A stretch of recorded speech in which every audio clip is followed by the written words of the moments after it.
lugar, queria agradecer aqui à engenheira Patrícia Peixoto por esta deslocação aqui à escola. Portanto, vai encontrar aqui dois grupos de alunos. Temos aqui o grupo das canções, portanto, já num degrauzinho bem mais lá em cima, não é?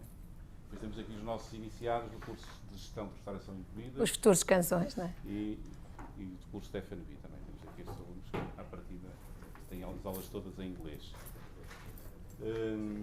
Espero que aproveitem e é isso. Espero que aproveitem, está bem. E pronto. Muito obrigada, em primeiro lugar, pelo convite.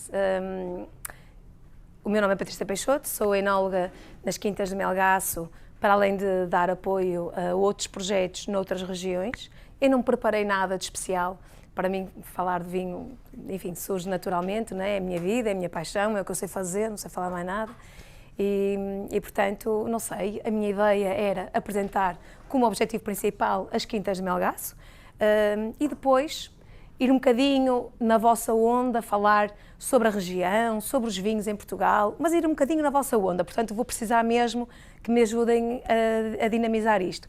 E no final, podemos fazer uma prova de vinhos, com um bocadinho de detalhe técnico, também penso que será útil, não é? Não é só lazer, isto é trabalho. E se estiverem de acordo, e fazemos assim, desta forma. Pode ser? Começamos então por apresentar as Quintas de Melgaço. Para vocês, se calhar para alguns de vocês não conhecem o projeto, outros terão ouvido falar. Já é uma empresa que existe desde 1994, tem uma história muito engraçada, como muitos projetos de vinho, mas basicamente tem uma coisa em comum, como muitos projetos de vinho, que nascem de uma paixão. Muito dificilmente alguém fica nesta área se não for realmente por alguma coisa que puxe de amor à causa, ou porque temos a tradição familiar, ou porque quisemos ficar com a vinha do avô e dar continuidade àquilo, porque aquilo ia ser arrancado. Quantas histórias, já trabalho há 24 anos, portanto, ouço muito este tipo de discurso quando alguém apresenta ou explica a razão pelo qual está num projeto de vinho. Era as vinhas do avô, as vinhas do pai, não podíamos deixar aquilo ao abandono, enfim. O senhor Abílio Lopes, engano-me sempre no nome dele, mas acho que não me enganei. O senhor Abílio Lopes, em 94, então ele era um senhor que vivia da terra, não é? De Melgaço, tinha família no Brasil e construiu aquela adega na região de Melgaço, construiu aquela adega e, entretanto, teve que emigrar para o Brasil, para não deixar, enfim, aquilo em mãos alheias e, enfim, cair ali um bocadinho no erro de alguém se desfazer daquilo, resolveu doar mais de 50%, julgo que é 60 e tal, à Câmara de Melgaço, com a premissa de que aquilo nunca passaria para mãos de particulares e poder a outra percentagem da quinta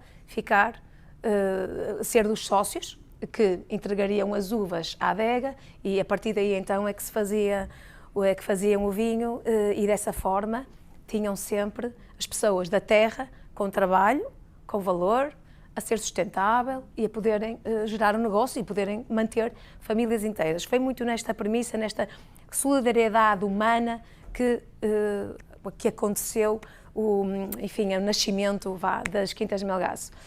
E assim foi, e assim ainda é. Portanto, uma percentagem pertence às Quintas à Câmara Municipal de Melgaço e temos cerca de 530 sócios que nos entregam as uvas. Neste momento, a nossa produção ronda 1 milhão de quilos e são cerca de 200 hectares, 200 e tal hectares de vinha que, enfim, que geram as uvas para podermos fazer os nossos vinhos. E pronto. Portanto, por isso é que nós dizemos que as Quintas de Melgaço assumem um compromisso profundo de sustentabilidade social para que as famílias possam trabalhar lá, se fixem lá, não tenham que emigrar ou não tenham que ir para outros sítios para poderem sobreviver, tanto eles como as suas famílias. E pronto. Agora tenho que fugir um bocadinho para a região e vamos ao mesmo tempo enquadrando as Quintas de Melgaço nisto. Portanto, como alguns de vocês saberão, o território português, Portugal, desenha-se como um país de diversidade, ou seja, nós somos um país muito pequenino, temos 14 regiões vitivinícolas, não é? E em todas elas, concordarão comigo, com certeza, que é produzido um perfil de vinho muito específico. Nós temos uma riqueza enorme em termos de tradição vitivinícola. Se nós pensarmos, se remetermos a nossa lembrança a 1756, que foi a primeira demarcação da região do Douro, temos algo tão especial como a região da Lourinhã, que é, tal como Cognac e Armagnac, uma DOC para a produção de aguardentes, uma DOC para a produção de aguardentes, Lourinhã, Cognac, Armagnac. Portanto, é nosso, temos esta riqueza no nosso país. A história de Colares, saberão alguns de vocês, se não vou um bocadinho, preciso que me guiem, se vou um bocadinho mais a fundo. Em Colares, portanto, o tipo de solo arenoso que identifica essa região fez com que, quando houve em 1864, ou por aí, ou 1861, a invasão da filoxera, foi o único sítio no nosso país em que a filoxera durou 20 anos, não é? Demorou muito tempo até se perceber como é que podíamos combater esse inseto que entrava pelas raízes da planta, destruía a planta e dizimou as vinhas todas da Europa. Em Colares isso não aconteceu e sabe-se que é por causa do solo arenoso que o inseto não tinha capacidade de penetração e logo não conseguia, não destruiu lá as plantas. Também é nosso. Hoje em dia Colares é uma região muito pequenina, faz parte das sub-regiões de Lisboa, é uma região muito pequenina, mas também com uma riqueza, com uma história muito importante para o desenvolvimento vitivinícola de Portugal. Ou seja, não nos faltam histórias e daí dizemos que é um país de tradição.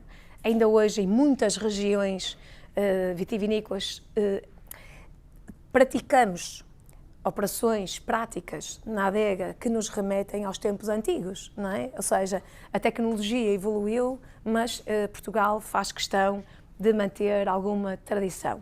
A apanha manual, a pisa a pé, ok, sabemos que há empresas que já têm robôs de pisa completamente mecanizados, mas não deixa de ser, uma técnica antiga, mas modernizada. Não deixa de ser isso, não é?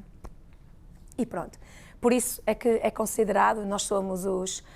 ainda me falta falar aqui de outra coisa, que também nos identifica a nós, Portugal, que somos os Master of Blends. Ou seja, em Portugal nós utilizamos aliás, são conhecidas cerca de 250 castas autóctones nossas que nasceram cá, que são portuguesas e que estão em utilização. Para além disso, importamos mais umas quantas estrangeiras, Cabernet Sauvignon, Syrah, Alicante Bouschet, que estão muito enraizadas já cá, mas que não são portuguesas. Pronto, ou seja, mais ou menos fala-se que nós trabalhamos com cerca de 300 castas e isso identifica-nos lá fora como os Master of Blends. Jesus.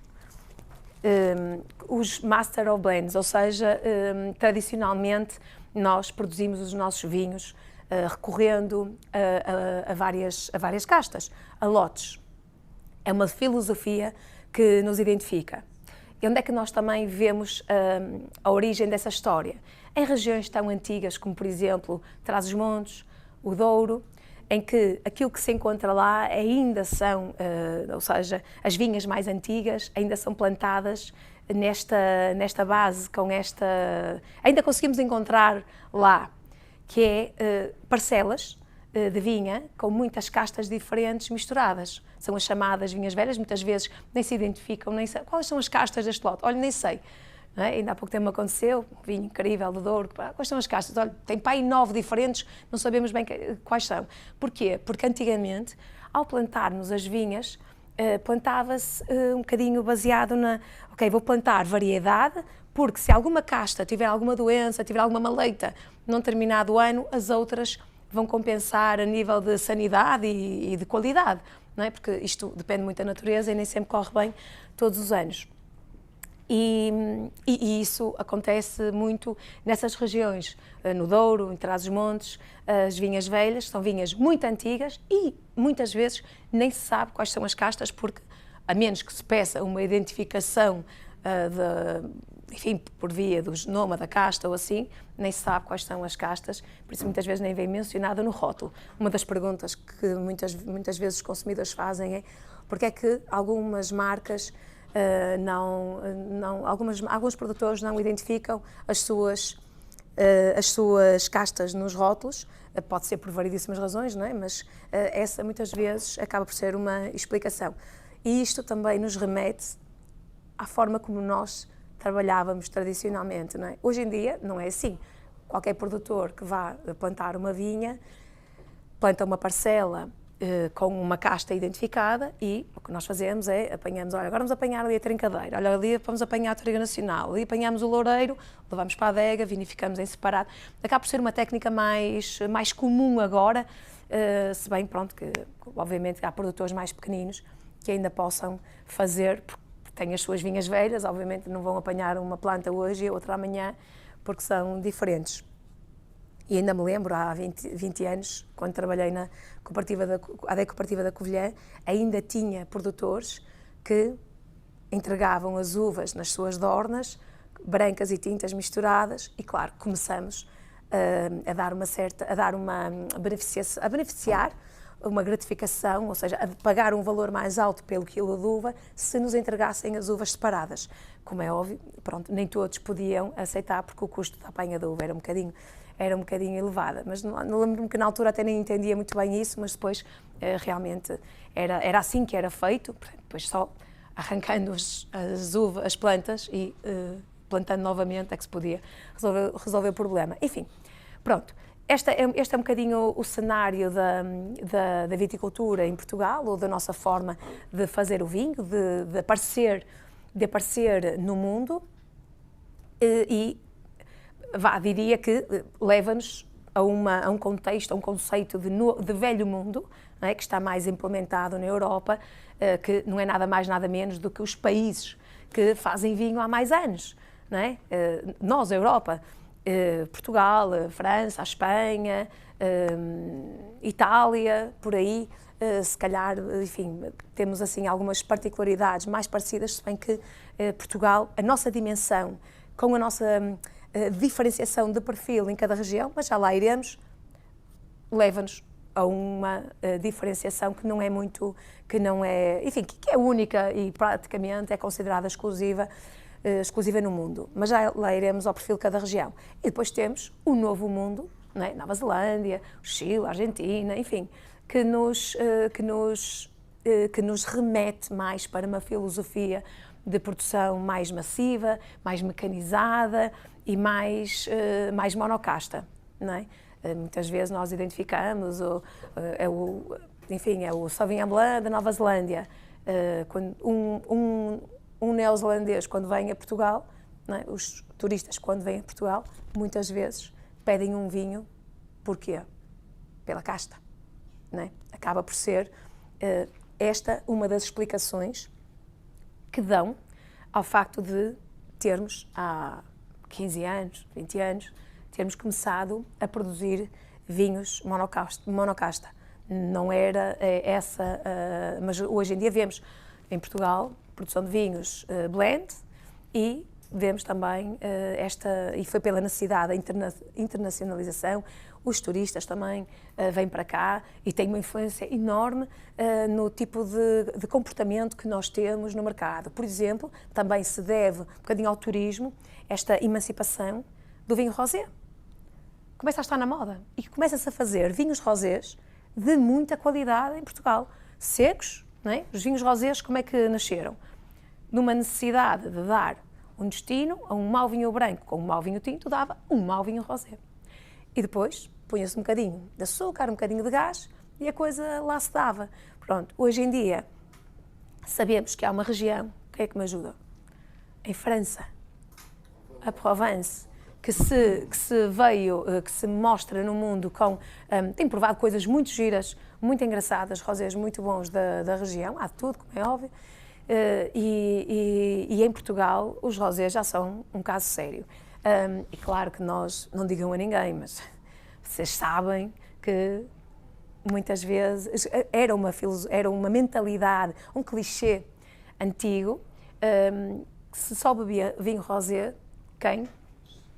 As senhoras, pior ainda, quem não percebia nada de vinho.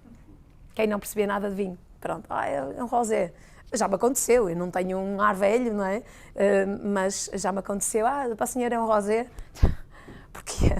Porquê? Mas pronto, mas eu penso que as coisas estão a mudar.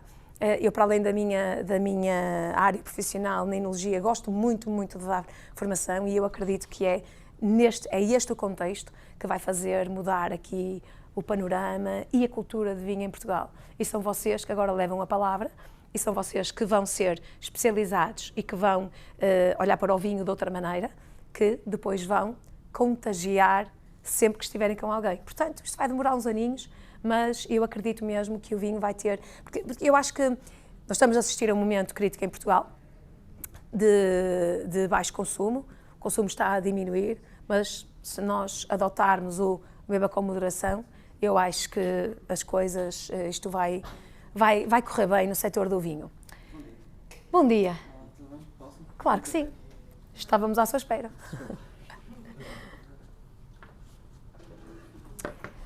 E pronto. Voltamos um bocadinho às Quintas de Melgaço, que eu tenho a tendência a deixar-me levar e andar por aí. Muito bem, estávamos a falar nas regiões vitivinícolas em Portugal, que são 14. O nome das regiões vitivinícolas, não é? São 14, é a área abrangente, e dentro da região vitivinícola o que é que nós temos? A sub-região. Pronto. Neste caso, eu venho representar as Quintas de Melgaço. As Quintas de Melgaço ficam na região vitivinícola dos vinhos verdes. Uma coisa muito importante que nós temos que desmistificar: o vinho não é verde, as uvas não estavam um pouco maduras, não é nada disso. Portanto, é realmente o nome da região, vinhos verdes, mas o vinho não é verde. Enfim, temos que...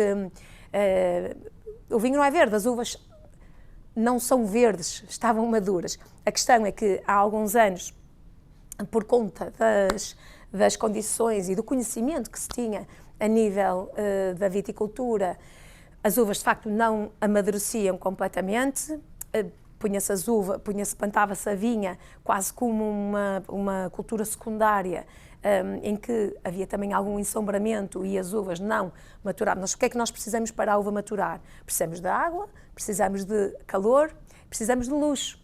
Pronto, isto é o fundamental. Depois, o dar boas uvas ou más uvas pode ainda depender de vários fatores, mas nós, para termos uvas, nós precisamos basicamente disto. Precisamos de algumas horas de luz por dia, algum calor, para que a uva possa maturar. E isso explica também a diferenciação em termos de maturação em determinados sítios e o perfil de vinho que obtemos. Mas já lá iremos.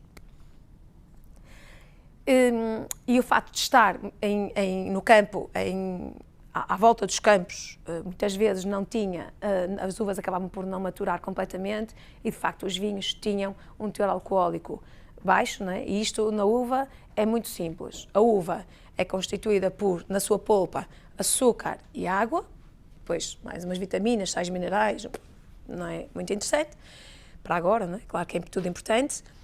E a quantidade de açúcar que nós tivermos dá-nos um álcool, na altura da maturação é um álcool provável, e depois, após a fermentação, nós temos um teor alcoólico. Ora, se a concentração de açúcar depende diretamente do metabolismo da planta, no que diz respeito à fotossíntese, obviamente que uma uva numa região em que a concentração de açúcar seja maior na uva, vai ter um teor alcoólico mais elevado.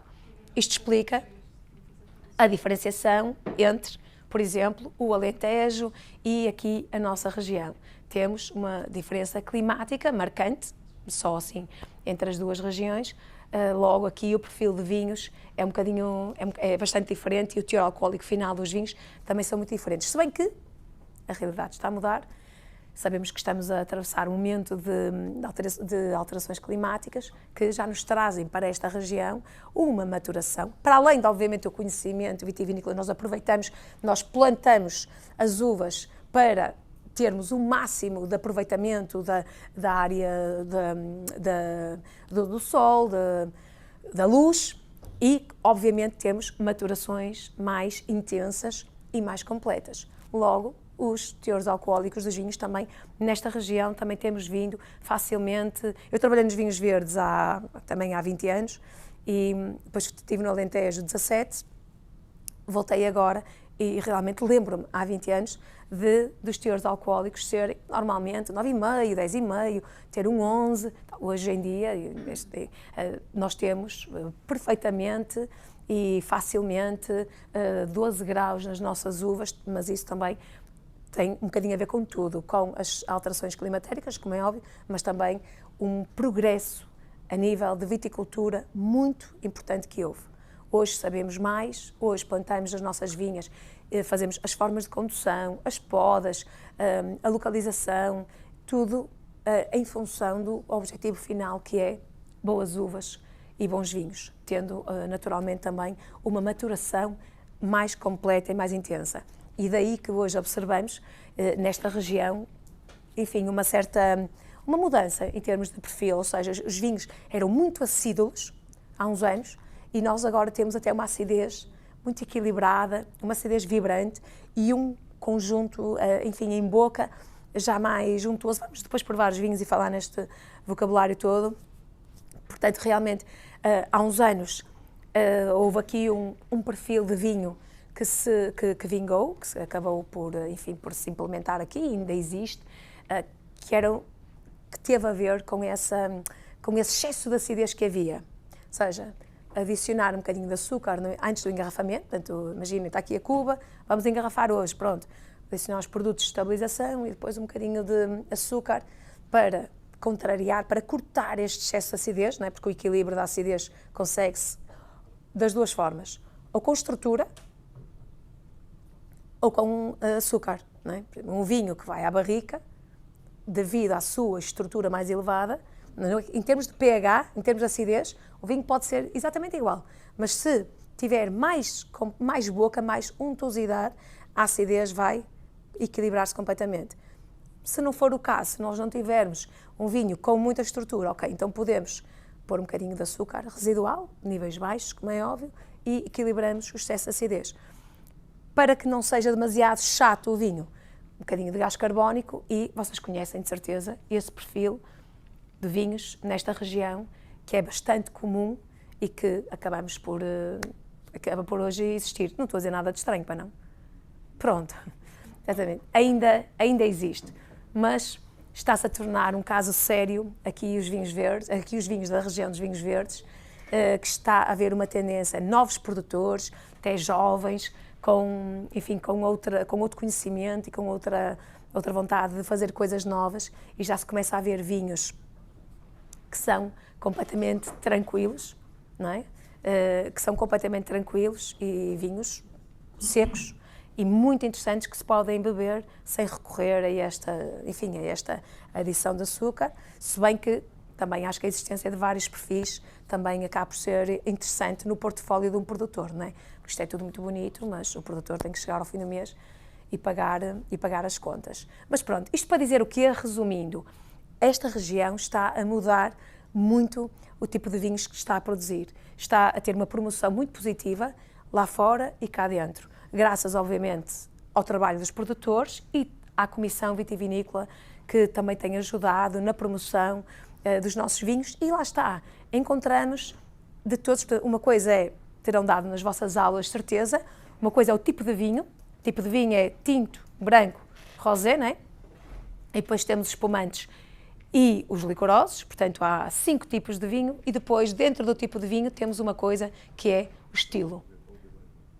O estilo mais suave, estilo encorpado ou mais adamado ou assim, pronto, tipos de vinho são 5 e não é nos vinhos brancos, vinho verde, vinho maduro, isso não existe. Por acaso, curiosamente, existiu uma legislação para isso em 1945 ou 47, mas já não existe. Portanto, é vinho branco da região dos vinhos verdes, Dão, Bairrada, portanto, que é algo que tem que ser transmitido e as próximas gerações, certeza, já não vão ter nas suas cartas de vinho, vinho branco e vinho maduro, que é, desculpem, vinho verde e vinho maduro, que é algo que me irrita solenemente. Mas pronto, portanto, o tipo de vinho branco, depois o estilo é que pode ser diferenciador. Muito bem. E vamos voltar às Quintas Melgaço, se não. Portanto, as Quintas Melgaço inserem-se na região vitivinícola dos vinhos verdes, onde existem, então, 9 sub-regiões. Não é? No caso de no caso da região dos vinhos verdes, temos 9 sub-regiões, como, por exemplo, Monção Melgaço, que é uma. Temos o Lima, também, que tem uns loureiros muito engraçados. O Cávado, que também tem lá uma série de produtores que têm feito um trabalho muito interessante. Lá está, em algumas sub-regiões muito ligados muito ligados a uma determinada casta, mas já se nota uma diferenciação. Há pouco tempo provei na região do Cávado, nem sabia que existia, um produtor que tinha Alvarinho, tem Chardonnay, tem Gewürztraminer, que é uma casta da onde? Muito bem.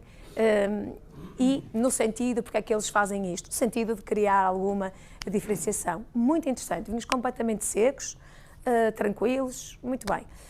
Depois temos, por exemplo, a região de Trás-os-Montes, que tem quantas sub-regiões? 3. Temos depois a região do Douro, que tem 3 sub-regiões também. Temos a região vitivinícola do Dão, temos Beira Interior, temos Lisboa, temos Bairrada, temos a Península de Setúbal, temos o Alentejo, temos Algarve, Madeira, Açores e o Tejo. Acho que as disse todas. Dentro destas... Beira Interior, tem 3 sub-regiões. Pronto. Dentro das regiões vitivinícolas há, então, sub-regiões. As sub-regiões foram delimitadas como, enfim, baseado em determinados parâmetros, que é em função do tipo de solo, as castas que utilizam, bem, mas fundamentalmente perceber aqui o que é uma tentativa, são regras a que temos que, enfim, que obedecer, em que o que impera aqui, de facto, é a Comissão Vitivinícola a proteger o seu terroir, o estilo de vinho, ou seja, não permite tantas... Se eu quiser, por exemplo, produzir na sub-região Monção Melgaço um Sauvignon Blanc, eu não lhe posso chamar DOC, tem que lhe chamar regional. Portanto, não obedeça a um dos critérios que me obriga a Comissão Vitivinícola para que seja considerado um vinho DOC. Pronto, é um bocadinho isto. Então, um vinho regional já permite alguma liberdade a nível de escolha de castas, técnicas de vinificação, enfim, o próprio território e etc. Um bocadinho...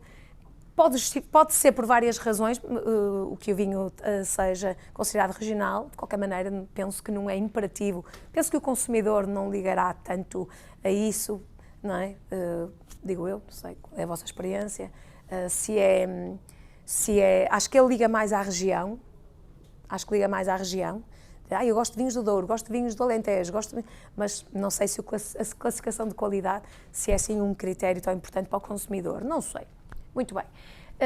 Na sub-região Monção Melgaço, nós temos, aliás, na região vitivinícola dos vinhos verdes, predomina o solo de origem granítica, se bem que temos, sim, manchas de presença, vestígios de xisto também, arenosos, argilosos, e nota-se lá em cima, e por isso é que colocamos aqui na nossa apresentação, alguma presença em algumas das vinhas de onde recebemos uvas, alguns tipos de solo diferentes, que inclusive aproveitamos e tentamos separar, não só para servir para estudo para nós, mas também para aprendermos e podermos ter comercialmente aqui alguma diversidade de produtos.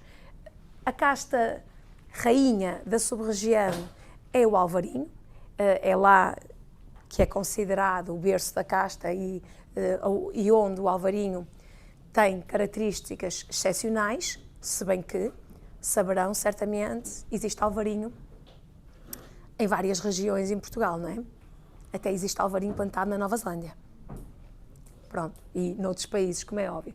Lá em cima, realmente, ela é a casta, enfim, a casta rainha, onde dizem que atinge o seu máximo em termos de qualidade, é a casta nobre da região, também muito bem paga aos produtores, porque pronto, é ali da sub-região Monção-Melgaço e é a única sub-região do país cujas garrafas têm um selo próprio. O selo é Monção-Melgaço, portanto, não só quando nós estamos a provar um vinho DOC, nos remete a alguns parâmetros, a alguns requisitos, a algumas ideias, diretamente, não é? Quando temos uma garrafa em que diz Monção-Melgaço, o selo, que é a única sub-região do país que permite, sabemos que estamos naquele território, ok? E pronto. E que mais coisas temos para dizer? E pronto, já falamos sobre isso, nas Quintas de Melgaço, o nosso objetivo realmente é esta missão de solidariedade social e que os produtores possam viver da terra, mantendo o sonho deles, que é ter aquela vinha e aquelas uvas. E pronto.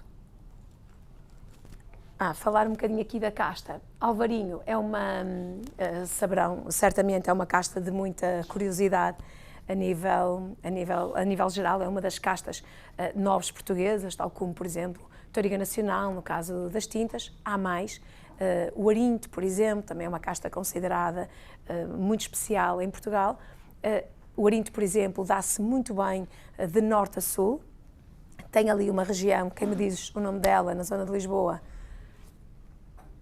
Bucelas, onde é considerado também a rainha, tal como o Alvarinho, na sub-região Monção-Melgaço, e realmente nós temos ali exemplos, lá está, de onde é que vêm estas particularidades, de realmente alguns tipos de vinho, alguns produtores que lançam os seus vinhos para o mercado e realmente têm uma qualidade diferenciadora. Não que os outros também não tenham qualidade, como é óbvio, mas nota-se aqui alguma coisa de especial, tal como o Alvarinho na sub-região Monção-Melgaço. Um bocadinho unânime esta apresentação deste estilo de alvarinhos na sub-região com muita qualidade.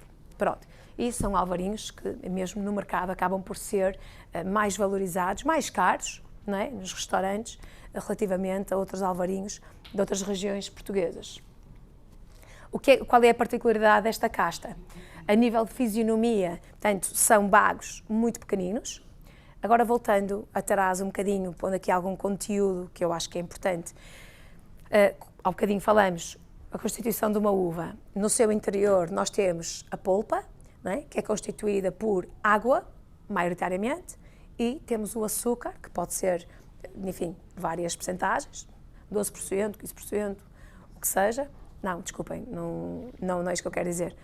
Isso é o etanol no vinho, não é isso que eu queria dizer.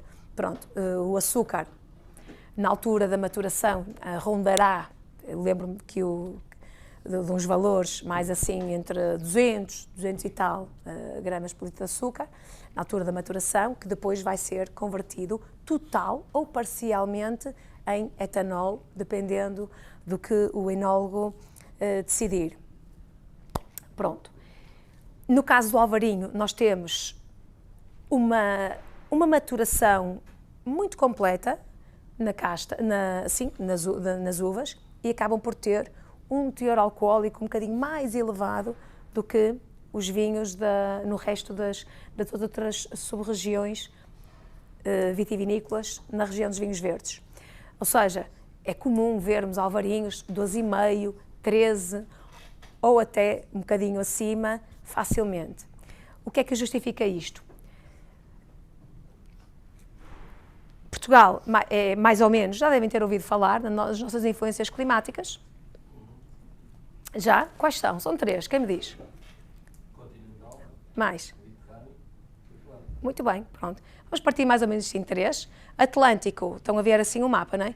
Diríamos assim, a região dos vinhos verdes, depois temos aqui a Bairrada, depois temos aqui a Lisboa, pronto, e são as regiões assim mais perto do Atlântico, não é? Que são consideradas climaticamente com influência atlântica. Depois temos as regiões consideradas com influência continental, temos Trás-os-Montes, vamos aqui para o Douro, depois descemos para uma muito pequenina, que há bocadinho esqueci-me de dizer. Exatamente, meu Deus, imperdoável. Távora Varosa, produz excelentes espumantes, é pequenina. Depois temos a beira interior e é isso. E depois a influência mediterrânica. O que é que falamos de uma forma generalizada? Falamos do Alentejo, não é? Se bem que ali no Alentejo temos ali aquela parte que está muito perto da beira interior, que é Porto Alegre, que é considerada um bocadinho... Dentro das regiões vitivinícolas, a influência que estamos a falar, pode haver uma coisa chamada os microclimas. Pronto. Portanto, ali, zona de Porto Alegre, pode-se considerar assim uma coisa um bocadinho à parte, porque nós temos ali altitude, não é? A altitude traz-nos frescura e traz-nos perfis completamente diferentes nos vinhos. Depois temos o Alentejo, temos a Península de Setúbal, o Tejo, exatamente, e o Algarve, basicamente, resumiríamos assim, o tipo de influência afeta a cada região. Mas, na região Monção-Melgaço, como se encontra num vale, ou seja, protegido por montanhas, aquilo que se diz é que, portanto, a influência atlântica acaba por ser moderada por causa da orografia, não é? Das montanhas, ou seja, da paisagem, basicamente é isso, a orografia. E que essa influência atlântica, portanto a frescura marítima, acaba por não existir, não modera o calor que se sente, por exemplo, no verão. E de facto, eu vivo em Braga, quando vou para Melgaço, há sempre uma diferença. Eu, em Braga, tenho sim temperaturas negativas, como é óbvio, não é? Quando saio de manhã, mas em Monção-Melgaço é mais baixo. O calor é muito mais intenso, portanto, ou seja, existe uma coisa chamada amplitude térmica lá em cima. Logo, a influência afeta à sub-região Monção-Melgaço acaba por ser mais parecida com a continentalidade e não com a influência atlântica. E é esta particularidade que dá a esta sub-região alguma diferenciação relativamente às outras sub-regiões, às outras 8 da nossa região. Pronto, é isto que há uma... Não inventei nada, não é? Como é óbvio, é isto que se estuda, que se diz, que se lê em relação a esta... Por isso é que esta sub-região nos traz um perfil um bocadinho diferente. Pronto, há um efeito moderador devido às montanhas que acaba por não afetar a sub-região, as vinhas da sub-região, essa influência atlântica, quanto que no resto que existe nas outras sub-regiões, que acabam por ter um perfil de vinhos alcoólico mais baixo, não é? É médio-baixo, é mais baixo, sim, tal como, por exemplo, a Bairrada, mais baixo, mais acidez, exatamente devido a essa influência. Na sub-região Monção-Melgaço, as coisas mudam um bocadinho. Mas voltamos à uva, estou constantemente a fugir, mas pronto, penso que mas se quiserem, não, diga logo o que estava a dizer, é uma tendência, enfim, minha, estejam à vontade para interromper sempre quiserem. Portanto, uma outra particularidade da casta é o tamanho do bago, não é? Se nós tivermos, era o que eu queria dizer exatamente, a constituição da película, o que é que a película tem? A pele da uva tem os aromas, portanto, tudo o que é mais importante na uva existe na película. Daí vem esta ideia que um bom vinho tem que vir de uma uva de qualidade. É impossível fazer, assim, faz-se vinho, não vou dizer que não. Anos maus, eu lembro-me, 23, foi um ano péssimo a nível de recepção de uvas em vários sítios, não foi realmente um ano que deixe saudades. Ou seja, para isto influencia uma data de coisas, chuvas fora da época, geadas, os granizos, enfim, que vêm fora da época, que podem magoar o bago da uva, delicerar a pele na vinha, a pior coisa que pode acontecer, e dar alguma podridão logo, né? Então, se nós temos a pele delicerada, obviamente a polpa da uva está exposta, pode começar a haver fermentações, inclusive, reações químicas na própria uva, não é isso que nós queremos. Nós queremos que as reações químicas aconteçam dentro da adega e todas impulsionadas por nós no momento em que decidirmos. Mas pronto, um ano bom por exemplo, foi o ano passado, não é? Uvas direitinhas, intactas, e no caso do Alvarinho, o que é que nós temos na pele? Temos os aromas, temos a estrutura fenólica, deixem-me só dizer uma coisa que ao bocado não referi. A polpa tem água, açúcar, os ácidos da uva, que são, por exemplo, o tartárico, o málico, o cítrico, são muito importantes para o equilíbrio do futuro vinho. E eu acho impossível nós estarmos num momento de claro que há momentos em que nós só estamos a dar provas aos clientes, como é óbvio, não vamos numa sala com isto, mas acho que é impossível para quem quer trabalhar com o vinho não entender a origem e a base e a estrutura de uma uva. É impossível. A acidez vem daí, porque a acidez é a espinha dorsal de um vinho, não é? Pronto. Claro que depois há mais ácidos que se vão formar no vinho durante a fermentação. Por exemplo, o succínico, o lático, por isso faz com que, quando nós analisamos a composição de um vinho, ele seja constituído por 5 ácidos principais. O málico, o lático, o succínico, o cítrico e o tartárico. Pronto. E isto é super importante para o equilíbrio de um vinho. Então, a uva, já sabemos, tem água, tem açúcar, tem ácidos, sais minerais. A película tem a estrutura fenólica. A estrutura fenólica é super importante, que contribui, no caso dos vinhos tintos, para uma quantidade de componentes, como por exemplo, compostos químicos, como por exemplo as antocianas, as antocianidinas, que dão a futura cor vermelha a um vinho tinto. Por isso é que os vinhos tintos são feitos com a fermentação, juntamente o sumo, o mosto, não é? O líquido, o sumo da uva, juntamente com a película. Depois podemos querer que os vinhos sejam menos, que eu posso querer um vinho menos extrativo e tiro as películas mais cedo, ou posso deixar até ao fim para ter um vinho mais concentrado e mais estruturado. Mas a estrutura de um vinho é, tal como a componente acídica, das componentes mais importantes para um futuro vinho e para entender o vinho. E na boca, obviamente. Já lá falaremos outra vez. Quando estivermos a provar, vamos puxar isso. Portanto, falamos na película em aromas, falamos em estrutura, não é? Estrutura remete-nos, no caso dos vinhos tintos, a tanino, no caso, a cor, não é? A pigmentação vermelha, a estrutura. No caso dos vinhos brancos, taninos em muito menor quantidade, um bocadinho na película, tem um bocadinho no engaço, mas não tem essa quantidade de taninos tão intensa como nas uvas tintas. E no caso, então, da uva branca temos a componente fenólica e, basicamente, os aromas na película. No caso do Alvarinho, uvas pequeninas, e não só no Alvarinho, temos isto também em outras castas.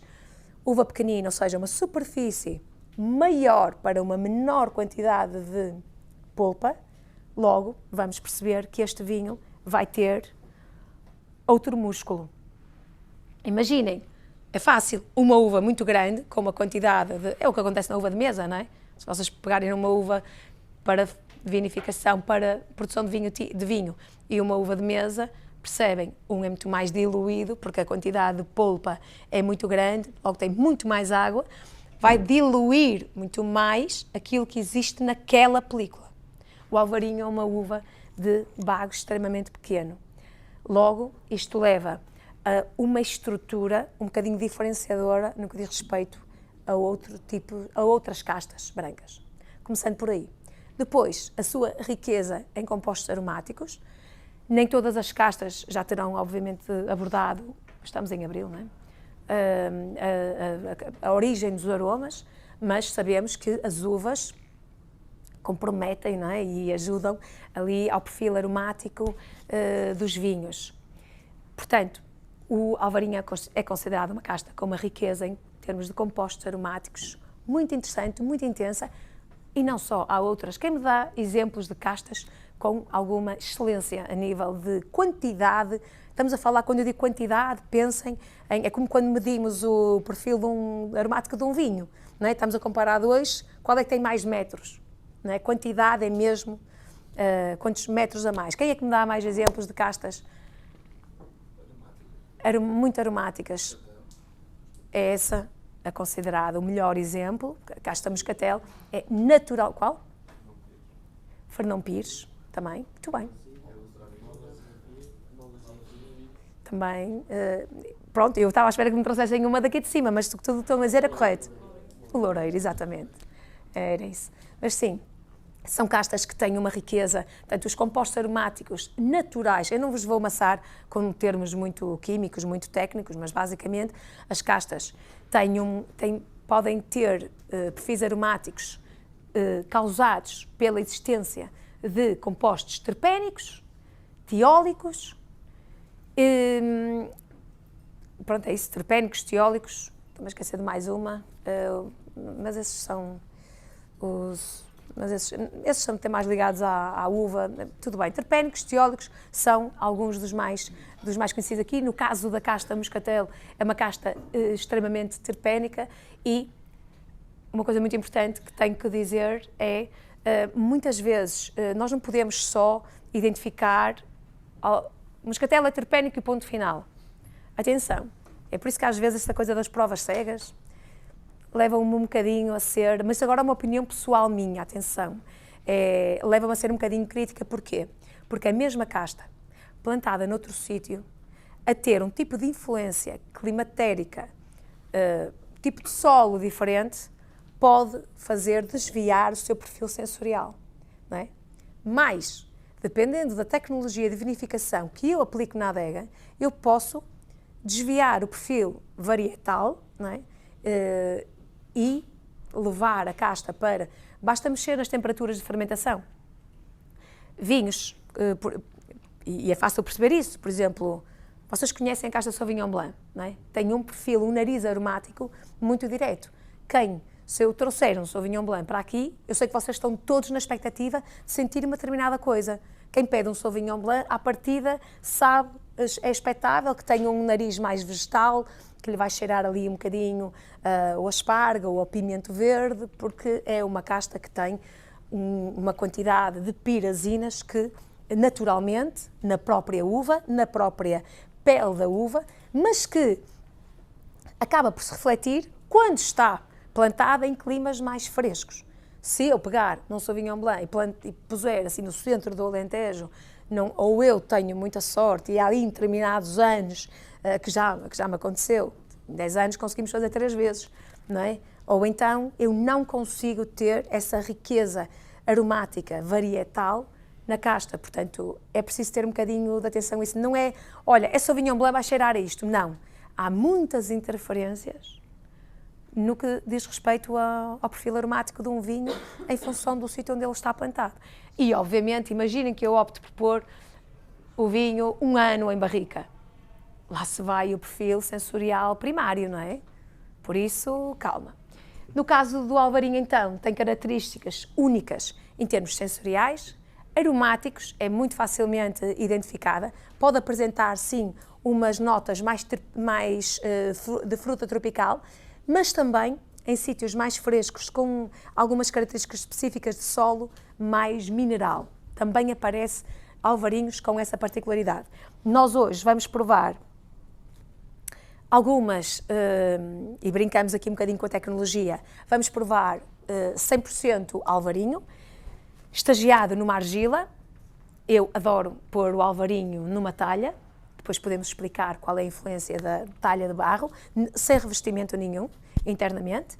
Vamos ter um alvarinho em barrica, portanto, aqui provamos, nem todas as castas têm esta capacidade, provamos a versatilidade e a capacidade que o alvarinho tem de ser trabalhado de várias maneiras, sem perder a sua qualidade. É realmente uma casta muito amiga do enólogo, e também porque trabalha muito bem a solo, coisa que às vezes é difícil em algumas castas. Por exemplo, casta Fernão Pires é espetacular, é muito gira assim, mas é difícil trabalhá-la a solo porque muitas vezes a sua intensidade aromática é too much e enfim, podemos produzir um vinho com uma intensidade aromática too much e não há problema nenhum, não é? Mas às vezes, remete-nos para um perfil muito direto e não permite tanta diversidade a nível de tipos de vinhos diferentes. Portanto, o alvarinho, por exemplo, o arinto também nos traz esta boa capacidade de ser quase plástica, melhoradora de lotes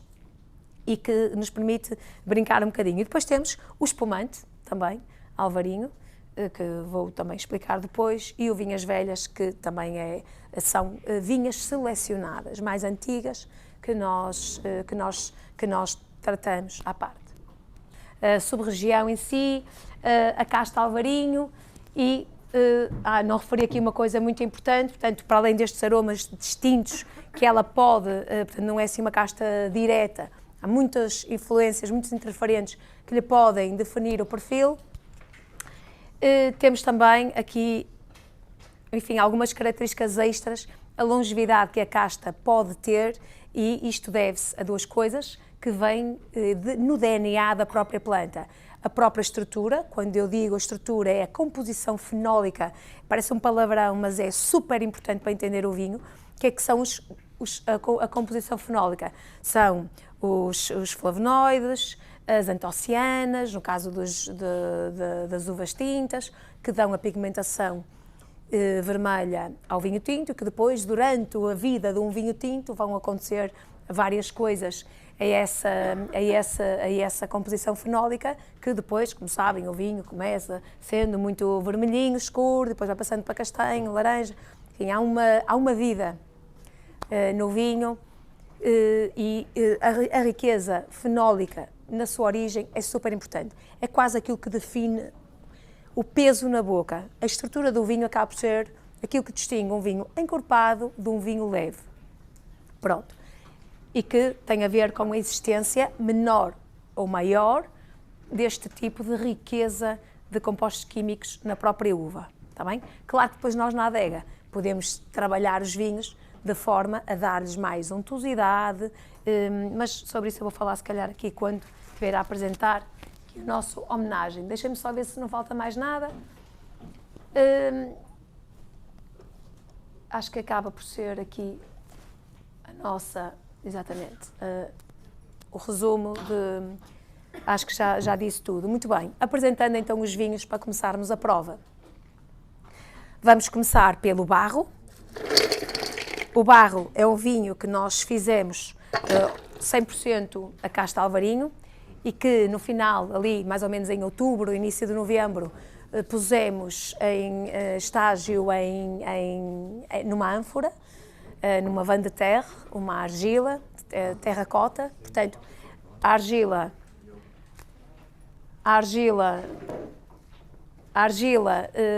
neste caso, não tem, a ânfora não tem nenhum revestimento por dentro. O que é que permite e qual é a diferença entre a argila e a barrica? Entra mais oxigênio também, Também entra, essas são as notas que a ânfora deixa, não é? Que marca. O que é que acontece? Na barrica, e isto é super importante, portanto, nós temos aqui um de barrica, que é a homenagem. Os vinhos ficam cerca de 6 meses em barrica e temos aqui o nosso ânfora, e eu escolhi-os exatamente para entendermos esta diferenciação na técnica utilizada. No caso da argila, ela não é revestida, porque há argilas que são revestidas com uma cera no interior. Para quê? Exatamente para permitir a porosidade, a interação entre o oxigênio de fora para dentro e de dentro para fora. A mesma coisa que acontece na barrica. O que é que o oxigênio vai fazer ao vinho? Vai permitir as reações químicas entre os compostos aromáticos. Os compostos aromáticos do vinho não são nada mais, nada menos do que compostos químicos. O que é que acontece? O composto A, que é primário, que vem da própria uva, que se liga ao composto B, que ou vem da uva, ou vem da fermentação, da bioquímica da fermentação, que se terá formado um determinado composto, um determinado éster, por exemplo, um composto químico, com esse rearranjo químico, ou seja, as reações químicas vão acontecer devido ao oxigênio. É isto que a própria barrica também permite e que a ânfora também permite. Vinhos que nós, à partida, fazemos, quando vamos buscar as uvas à vinha, fazemos, que vão ter a capacidade de ter uma vida, de aguentar e de melhorar com o tempo, não é? Em que o fator tempo aqui vai ser muito importante, para que haja realmente esse A mais B igual a C. Novos compostos químicos para aumentar a complexidade do aroma. O que é um vinho com complexidade aromática? É um vinho que não tem só apenas aquele aroma, um aroma e varietal e mais nada. Claro que também produz esses vinhos E nós, enólogos, produzimos esses vinhos, vinhos que são para uma entrada rápida no mercado, que são objetivos, que são leves, aromáticos, para serem bebidos jovens e ponto final. Que eu não dei nada ao vinho inicialmente para que ele possa evoluir de forma a melhorar, não é? Ou a ser mais complexo. O vosso homenagem, como ele é em barrica, tem que ser admissível. Exatamente. A vinificação é um bocadinho diferente neste caso. Nós temos que ir buscar castas que tenham estrutura, que tenham composição fenólica, a vinificação é um bocadinho diferente, para que ele na base, por exemplo, no caso de um vinho tinto, o vinho quando vai para barricas, nós sabemos que ele já tem robustez e músculo. Um vinho muito leve, aromático, muito light, é um vinho que à partida pode, por exemplo, um Pinot Noir, é uma casta que conhecem, é uma casta normalmente mais elegante, podemos assim dizer, e que normalmente o seu tempo de barrica é o quê? Curto ou longo? Curto, exatamente. Nós sabemos que apenas estamos, parece que a somar, a pôr lá coisinhas, pauzinhos, entre aspas, para que o vinho possa evoluir, mas sabemos que tem mais limitações, que é próprio da robustez da casta. No caso do Alvarinho, nós podemos dar-lhe 6 meses a 1 ano em barrica e estamos a acrescentar coisas, sabores ao vinho, que depois, mais tarde, nos vão trazer outro perfil aromático. O que é que eu quero dizer com isto? O vinho em barrica, se ao fim de 2, 3, 4 meses eu posso engarrafar, trazer para uma prova e as pessoas dizem, ainda tem aromas primários. Sim, mas eu sei que as garrafas que estão em estágio vai acontecer magia, certo? Porque o que nós lá fizemos foi dar estrutura ao vinho, acrescentar coisas que depois vão modificá-lo e complexá-lo. Um vinho complexo não é nada mais, nada menos do que um vinho em que nós sentimos, não mas 2, 3 descritores diferentes, não é? Isto é ananás e mais ninguém pode dizer, não, eu sinto um ananás, mas também tem aqui um floral, mas também tem aqui uma noz, não é? Depois os vinhos sabem que, num estado muito jovem, os aromas são de fruta jovem e fresca. Num estado mais evolutivo, mais maduro, os aromas passam para o fruto seco, né? Há esta mudança. Vamos ver como é que a homenagem se mostra agora, né? Porque ainda pode estar muito jovem, mas já pode estar com o fruto seco a revelar. Qual é o ano do homenagem? Boa pergunta. É o 23. Veio há pouco tempo. Vamos ver. Nós trabalhamos na área e trabalhamos com vários produtores de vinhos verdes. Qual é o vosso posicionamento no mercado? O que é que vocês oferecem que seja diferente de outros produtos? Hoje, no Moção Belgaço, cada vez mais procura e cada vez há mais produtores. Nós acreditamos que estamos num nicho, não é? Os vinhos da sub-região são valorizados de uma forma especial e, sinceramente, eu acho que há 3 ou 4 produtores que se destacam lá. Considero que as Quintas de Melgaço são um deles, tanto com vinhos com longevidade, vinhos muito sérios e vinhos para um nicho, portanto, um patamar médio-alto. Eu acho que somos o segundo. Talvez estejamos ali, a nossa dimensão é 1 milhão, talvez estejamos ali taco a taco com o soalheiro, mas Monção está acima, sim. Mas julgo que somos o segundo. Nas grandes quê? Sim, estamos. Hoje em dia é difícil nos restaurantes, nós chamamos muito difícil, nós damos muita responsabilidade aos vinhos, vocês como produtores, vocês têm que... Tem mesmo que ser. A dimensão não é pequena. Se fizéssemos 5, 10, 15 mil garrafas, não é? Seria a distribuição, seria pelos distribuidores, provavelmente o nosso caminho. Tendo nós esta dimensão, eu trouxe os vinhos da gama superior, acima destes só há um, que é o Patriam, que é um vinho em que nós juntamos 4 anos, diferentes de colheita, que é o 17, o 18, o 19 e o 20, juntamos, não tem ano, obviamente, e uma parte também estagia em barrica, portanto é um vinho super complexo, é um vinho muito cheio de boca, mas eu trouxe a gama premium, só não trouxe esse Patrem. Mas temos abaixo destes vinhos, portanto, que são edições limitadas, nós o QM homenagem fazemos cerca de 3.500 garrafas por ano, obviamente para vinhos deste nicho, desta qualidade não se consegue massificar muito, não é possível. Nem é esse o interesse exatamente. A talha é uma talha só, pelos vistos viu a chegar, 750 litros, portanto temos um número muito diminuído de garrafas, ainda dá ali um bocado de borra, portanto, são realmente, não chega a 1000 garrafas que nós fazemos do barro, porque é uma talha só. Tentamos, obviamente, ter aqui, enfim, marcos na imagem também muito diferenciadores. Este aqui este é mesmo barro, terracota. Portanto, é um barro que tem um determinado cozimento escolhido por nós, não é? Pelo departamento técnico, e eu vou concluir o que estava a dizer há bocadinho, não me esqueci, para o que nós queremos atingir. Depois temos aqui o nosso Vinhas Velhas, também, e fazemos cerca de 6.000 garrafas por ano. Portanto, estes vinhos são aqueles que nos obrigam mesmo a esperar por eles.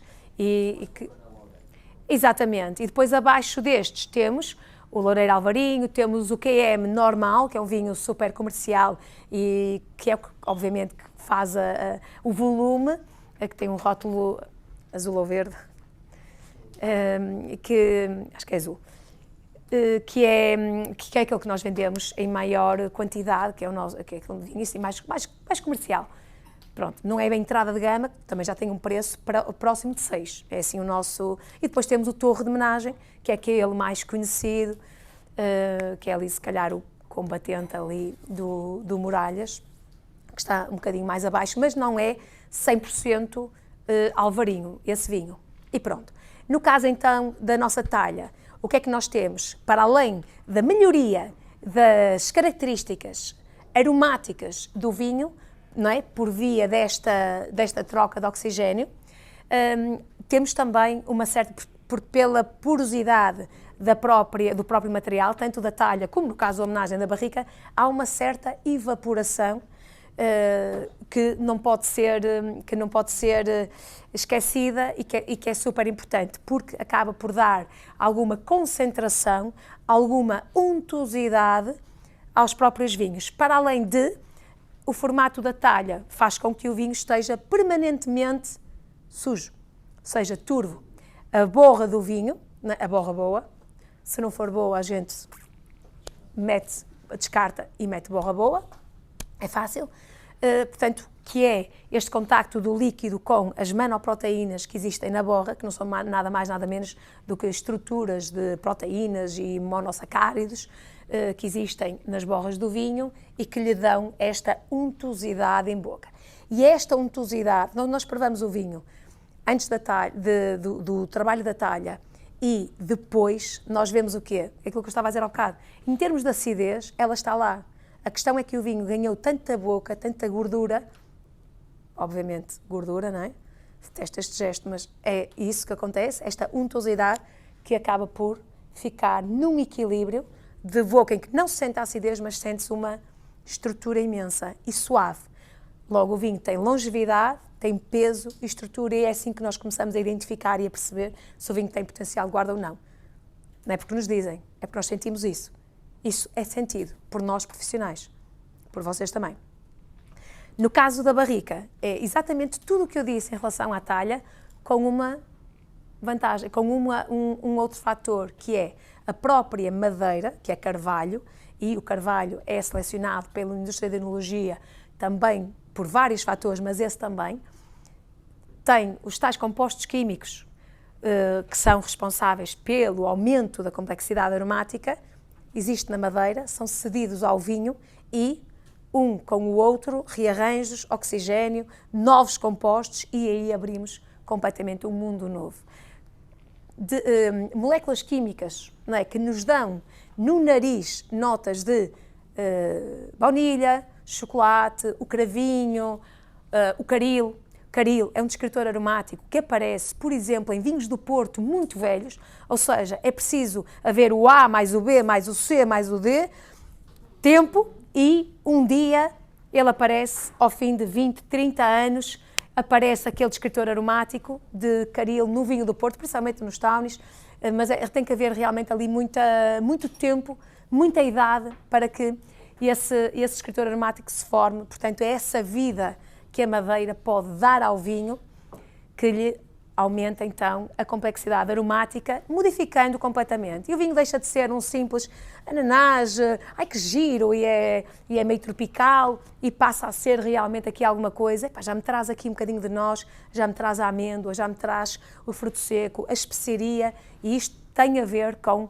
compostos químicos que a madeira cede ao vinho. São os chamados terciários, não é? São aromas que aparecem devido ao tempo. Não tem que ser pela madeira, atenção, não é? Mas são compostos que vêm devido ao estágio. O fator tempo é o mais importante para haver os terciários. Portanto, eu diria que podemos começar a servir o barro, que é uma versão mais simples. O barro. É uma boa pergunta. Este é o 23.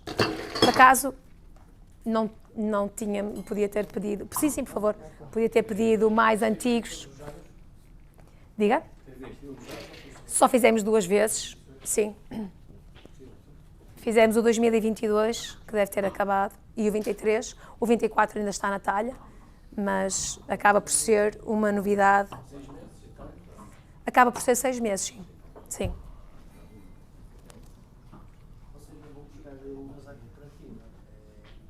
Não, são os nossos sócios que nos entregam a uva, ou seja, não temos bem um funcionamento como cooperativa.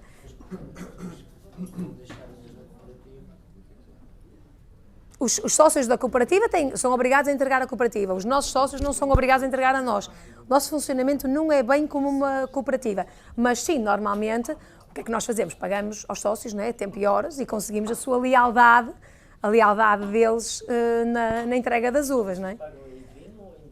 Em dinheiro, em dinheiro. Pagamos em dinheiro, tentamos pagar cedo, a tempo e horas. Eu, por exemplo, eu forneço uvas para a cooperativa de Felgueiras e eles pagam em vinho. Por isso que não vou ver isso. Hoje já vais mudar de cooperativa. É melhor. Não, mas é em dinheiro, claro. E nós tentamos pagar praticamente todos o mesmo valor. A uva lá em cima é a mais cara de Portugal continental. Mais caro só os Açores. Portugal continental, a uva lá em cima é muito cara. Chega a ser 1,30 €, 1,50 € o quilo. Tem nada a ver com as outras regiões do país, não é? Basicamente, quem tem uvas caseiros, loureiro, esse tipo de castas. Lá em cima tem tudo alvarinho. Não? O loureiro é muito menos, mas lá em cima acaba por ser... Este preço é para o alvarinho. É. Mas pagamos quase todos o mesmo. Tem que haver esta lealdade, não é? Senão também as pessoas...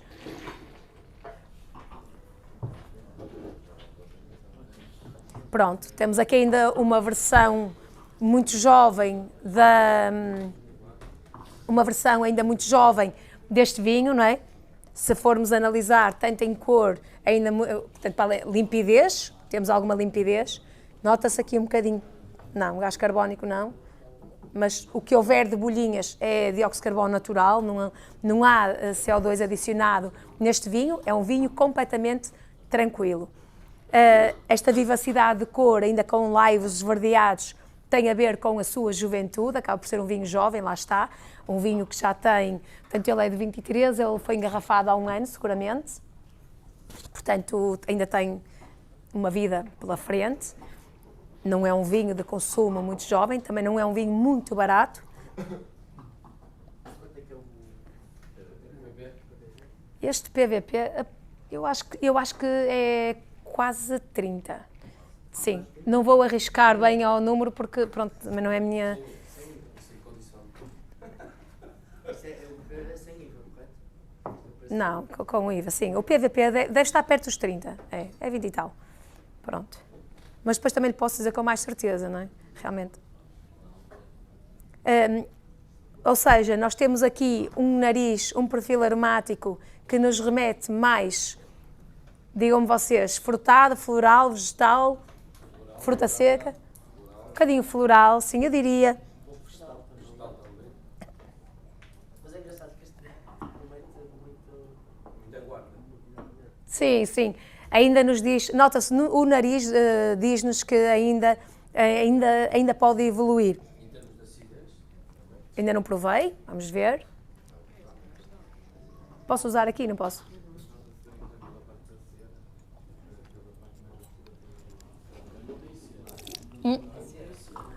É este vinho.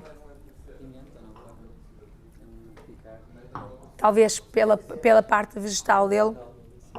Ou seja, sentimos a acidez ainda muito intensa, portanto este vinho realmente ainda tem aqui algum tempo para evoluir.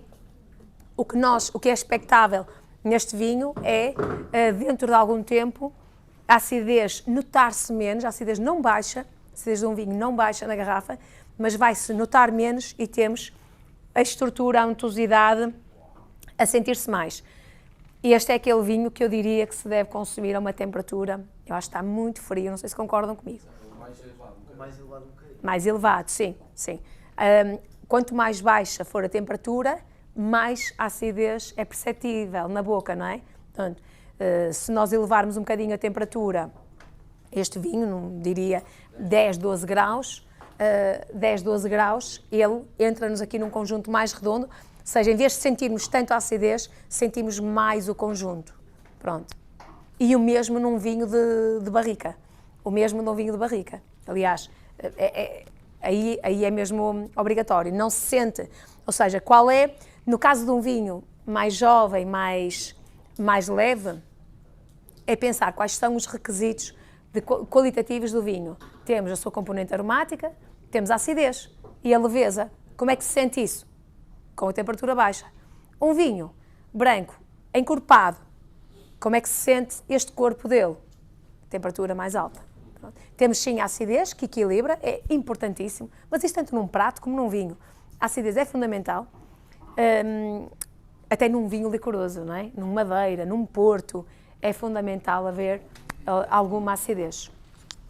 Senão, acaba por ficar um bocadinho enjoativo com o açúcar que o vinho vai ter. Portanto, deixamos aquecer um bocadinho.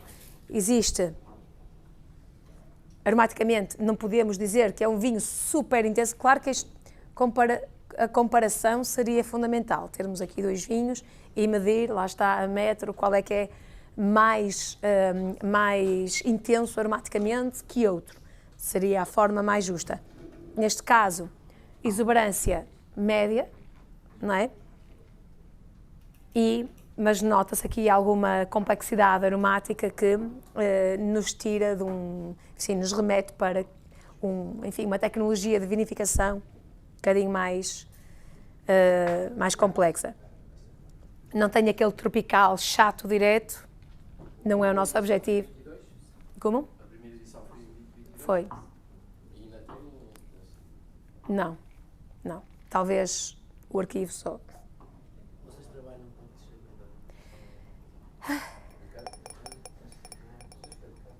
Espera aí. Lá em baixo temos eu acho que temos a Decante, cá em cima temos a Casa Gourmet. Conhecem? Castro Linhares, também trabalhamos com eles.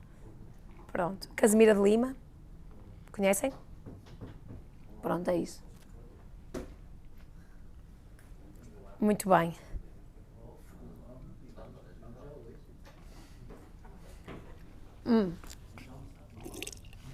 Não sei se concordam comigo.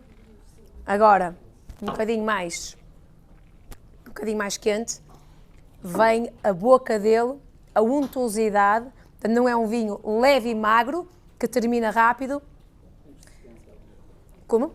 Um final de boca Mais longo e suave. Portanto, eu gosto de provar os vinhos e quase explicar a minha prova desta forma. Entrada de boca, meio de boca e fim de boca. Portanto, eu sinto que a entrada de boca promete muito, tenho um meio de boca que corresponde, portanto, que é untuoso, que é encorpado e enche a boca, e depois, no fim de boca, percebo-lhe a juventude que tem. Portanto, todo este conjunto vai-se arranjar um bocadinho com o tempo. Vamos ao segundo? Agora ninguém está farto de me ouvir, não é? Agora que vos sirvo. Qual é o segundo vinho? Nós fomos descansando, nós falamos e bebemos ao mesmo tempo. E bem, eu também estou a falar e a beber. É para tirar ilações. Claro que sim. Agora, nós vamos, pelos motivos que entenderão, não vamos à homenagem, certo? Pronto, vamos ao Vinhas Velhas. É aquele. E se deixaram um bocadinho de vinho no copo, depois podem comparar. Qual é que é o ano? Por acaso eu não decorei. É 22. É 22. 22. Meu Deus.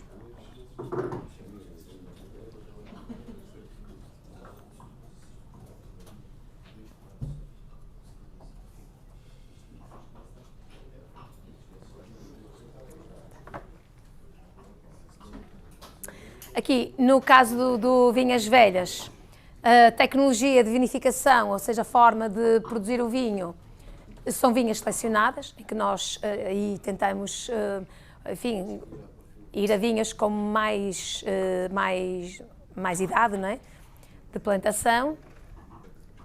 Trazemos para a adega, portanto são dias selecionados para que a uva não... Aliás, nós marcamos hora e dia para todos os produtores, portanto tentamos que não haja, porque é muito importante, a qualidade da uva é fundamental, principalmente de Nova Arinha. Esta alvarinha só da quinta de Melgaço, Só da sub-região, só da superfície, assim, mas dos nossos sócios. propriedade vinha. Então, mas eu expliquei isso, nós não temos vinhas. Não tem nenhuma propriamente. Não, é dos nossos sócios. Só tudo dos sócios. São todos sócios, exatamente. São 500 sócios que nos vão entregando uva, não é? Onde é que eu ia? Depois, a uva vai para dentro, nós temos 4 prensas, portanto tentamos que o processo ali, porque é fundamental ser rápido, nós temos que processar logo a uva assim que ela entra, temos prensas pequenas e vamos jogando ali com o ciclo de prensagem, portanto os melhores mostos são aqueles, são os que saem em primeiro lugar nas prensagens, nas pressões mais baixas. Pronto, são estes vinhos feitos de uma forma um bocadinho, enfim, mais não digo mais cuidada, não é essa a palavra, mas com esta uva selecionada, e os vinhos ficam em depósito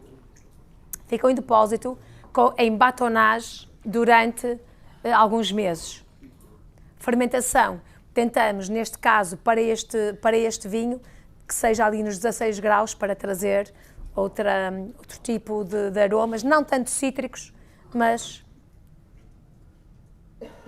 Que engraçado. Também sinto aqui um bocadinho de floral, portanto ainda nota-se em todos eles, ainda não temos os terciários a aparecer, portanto alguma juventude, mas nós queremos esta juventude durante muito tempo, significa que o vinho ainda tem muito tempo para evoluir, não é?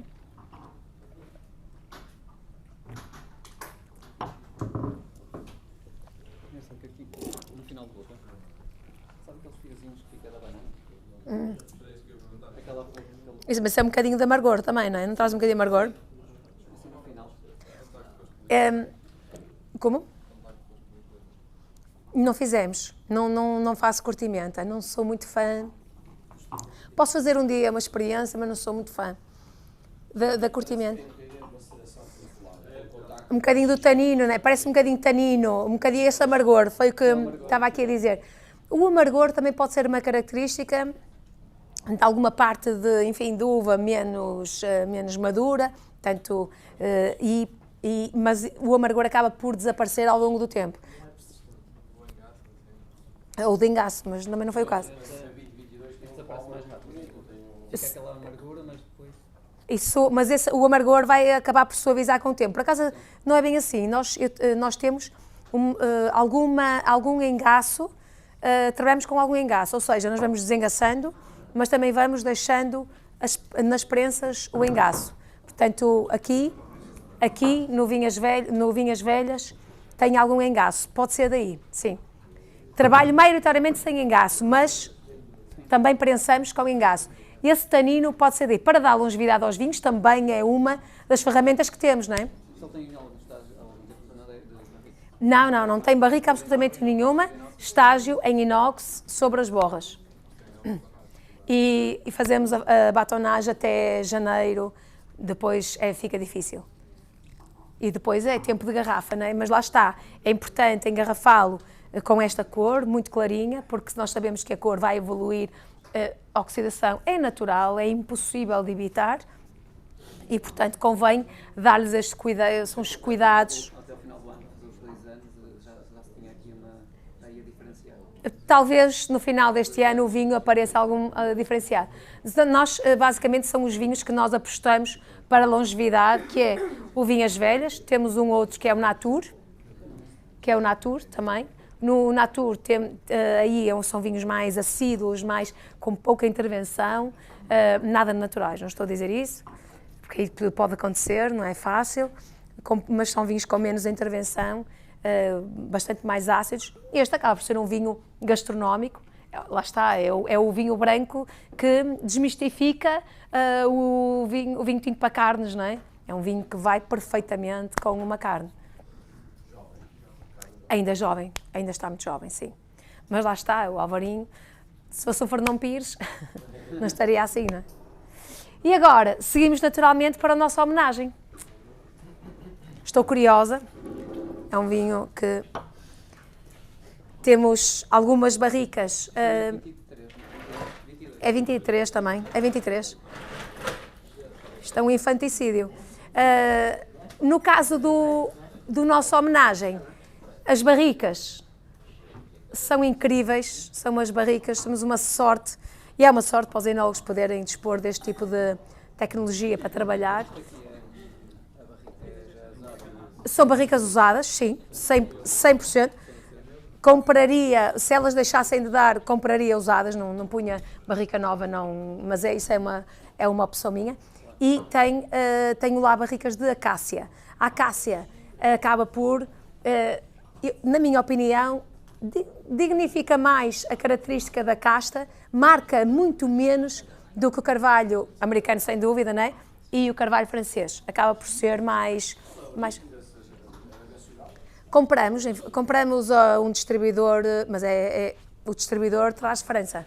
São francesas, sim. Temos a Cássia e temos as normais, de um fornecedor que, por acaso, trabalho muito, as Segamorro, mas são sem tosta, carvalho fresco, portanto, a tosta mínima para se poder formar as aduelas e as barricas, como é óbvio, mas sem marcar muito. Mas sim, queremos que, lá está, a madeira me traga esses tais compostos químicos que ela tem, para que faça o A com B, dê origem ao C.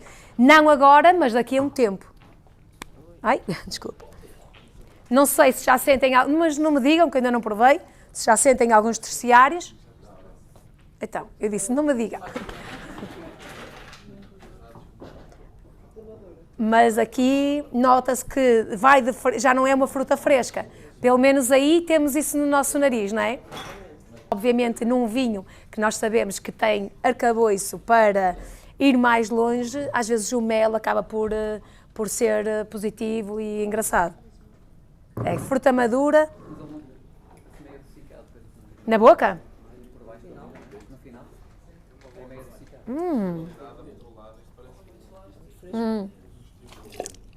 Está muito frio. Não, este calma. Este tem que esperar. Não. A doçura, ele não tem açúcar residual, ele é um vinho seco. Num vinho com este tipo de estágio e... Como? Estágio? 6, 7 meses em barrica. Não, usada. Num tipo de vinho deste, obviamente não se põe açúcar num tipo de vinho como este. Essa sensação de doçura vem de onde? E a própria doçura que vocês sentem tem uma ligação à estrutura, à barrica, à untuosidade, mas também ao teor alcoólico, não é? O teor alcoólico que existe num vinho dá-nos a sensação organolepticamente de doçura. Nós sentimos os vinhos do Alentejo, por exemplo. Como? Deve ter 12,5. É 12,5.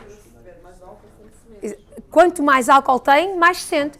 Um vinho de 15, 16 graus do Alentejo ou do Douro, qual é a sensação que nos dá em boca? É doçura. Exatamente. Parece, tem a ver com a origem da molécula, não é? A molécula é a mesma, mas tem a ver com uma sensação de boca que não, nada tem a ver com a quantidade de açúcar residual que lá tem. Tem a ver com o álcool. O álcool dá muita doçura. Por isso é que também é muito importante num vinho do Porto, num vinho madeira, os vinhos demasiado alcoólicos, baixar-lhes a temperatura. É fundamental. Isso muda completamente um vinho. Nós não bebemos muito vinho do Porto, e a mim ninguém me tira isto da cabeça. Eu acho que é porque nós não o bebemos à temperatura certa. É porque senão é um vinho super agradável para terminar uma refeição ou para uma sobremesa. Vamos aquecer o vinho, por favor.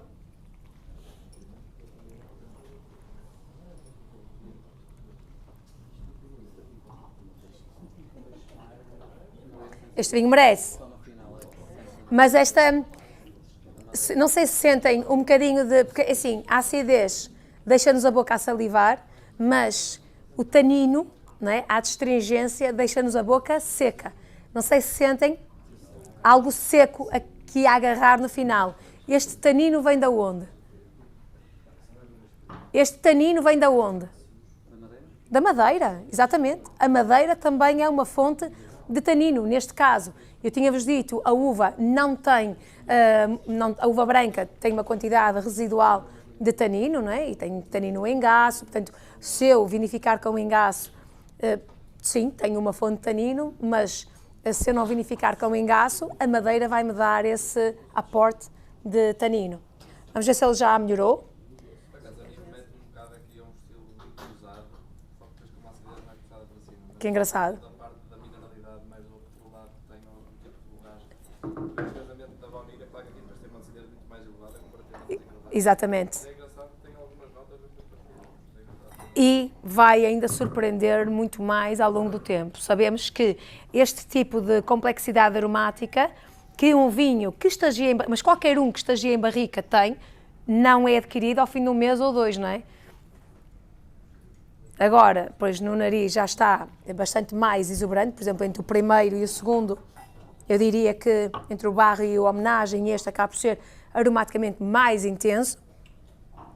Ainda não me remete, mas eu sei que o vinho vai para lá, porque pronto, tenho a ideia das edições anteriores. O vinho vai ficar aqui e eu uso quase sempre as mesmas barricas. É aquele tipo de vinho que não vale a pena. Aliás, nesta casa, é o tipo de casa que nós gostamos de, e eu gosto de trabalhar assim, nesta casa. Tentamos seguir fielmente, dependendo das condições, obviamente, tendo em conta as condições climatéricas e naturais a que somos sujeitos, obviamente, mas tentamos seguir fielmente o perfil. E, neste caso, o vinho vai adquirir uma amêndoa muito em breve, portanto, sai desta juventude, tem esta complexidade, mas muito em breve vai ficar com uma amêndoa muito interessante. Portanto, no nariz não me remete logo para a madeira, é algo que eu tento. Gosto muito de vinho branco em madeira, mas gosto que a madeira me dê mais... faça o seu trabalho, ou seja, a madeira é como o sal na comida, vai ampliar as outras coisas todas, mas não é o que se sente mais. Pronto, o excesso de madeira não é o nosso objetivo.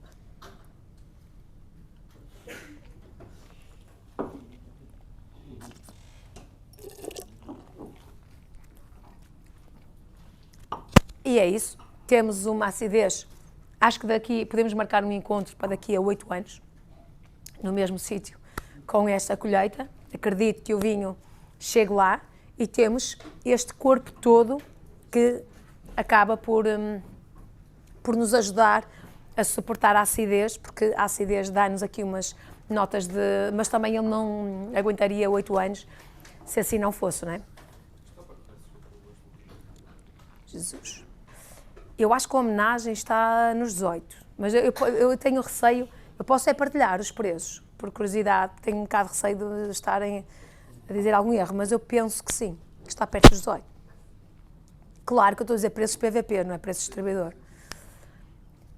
Vamos falar um bocadinho de espumante. Vamos só ver que tempo é que temos. Ok, estamos quase.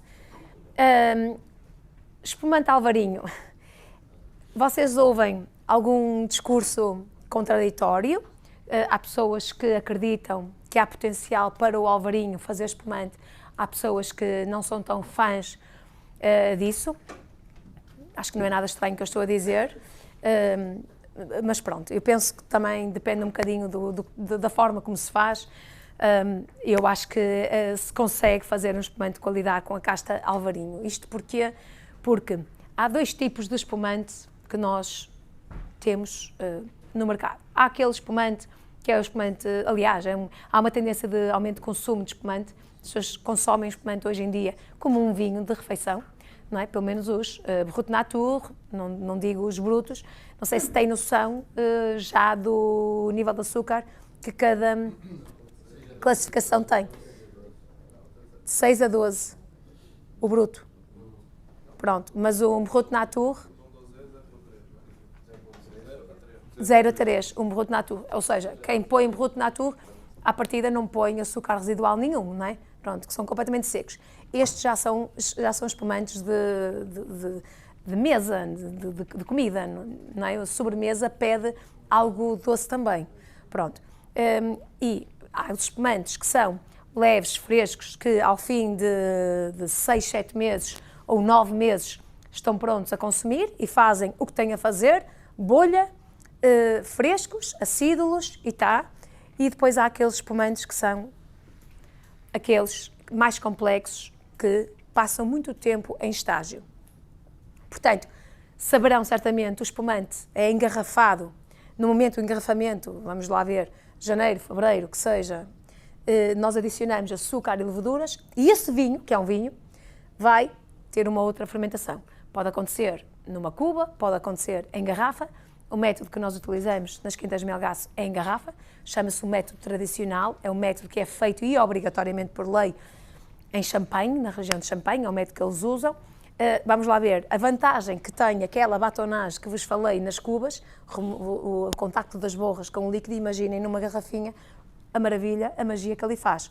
Portanto, os espumantes desta forma e com muito tempo de estágio, o contacto daquela levedura morta, daquela manoproteína, com aquele bocadinho de líquido, com 75 centilitros de vinho, vai-lhe dar uma complexidade incrível. São esses espumantes, e quanto mais tempo, melhor. É fácil encontrar grandes casas, champanhe, com estágio sobre as borras, ou seja, antes de fazermos, se eu estiver a dizer alguma coisa estranha, digam que eu explico melhor. Antes de fazer o dégorgement, com muito tempo, 5, 6, 7, 8 anos, é muito vulgar. Pronto, esses espumantes são outro mundo, não é? Pronto. Este aqui que nós trouxemos é o nosso super reserva. Por lei, o super reserva tem que ter no mínimo 24 meses em contato com as borras. Nós temos ali um Itália que são os Franciacorta, acho eu. Os Franciacorta que chegam a ter 68 meses de estágio. Há 5 anos, não é? 6? Pronto, é isso. Então é 60, desculpa, é o número certo. Pronto. Sim, mas pronto, ali acaba por ser mais... A Morganheira tem alguns com muitos anos de estágio. Pronto. E aí o que é expectável neste tipo de produto? Lá está, que é algo que eu não entendo mesmo, porque é que nós não temos mais produtores a colocarem a data de dégorgement no rótulo, porque é fundamental. Um espumante após dégorgement não tem longevidade, não tem muita longevidade.